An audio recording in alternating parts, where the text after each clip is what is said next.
इंदौर के high profile किन्नर दुष्कर्म और ब्लैकमेल केस में बड़ी कार्रवाई की गई है। 10,000 का इनामी और फरार चल रहा तथाकथित पत्रकार पंकज जैन गिरफ्तार हो चुका है।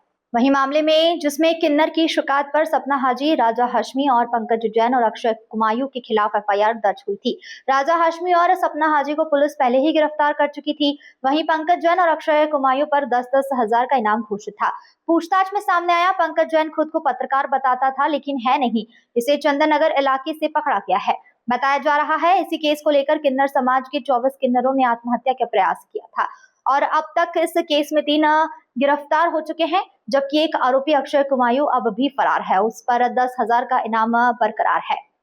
2 प्रकरण कायम किए गए थे पंकज जैन के खिलाफ, जिसमें कि एक प्रकरण था जो कि परेशान करने का, अवैध वसूली करने का, जिससे कि किन्नर समाज के 24 लोगों के द्वारा जो रिपोर्ट लिखाई गई थी, वो 24 लोगों के द्वारा उसे फिनाइल पी लिया था। तो उस घटना में 4 आरोपी थे, जिसमें एक सपना हाजी थी जो कि अरेस्ट कर लिया गया था। उसके बाद दूसरा राजा हाशमी था, उसको भी अरेस्ट कर लिया गया था। इसमें 2 आरोपी और फरार थे, पंकज जैन और अक्षय कुमायूं, जिसमें पंकज जैन पर गिरफ्तारी पर 10,000 का इनाम था और अक्षय कुमायूं की गिरफ्तारी पर भी अभी 10,000 का इनाम है। इसमें पंकज जैन को गिरफ्तार करने में सफलता प्राप्त की गई है।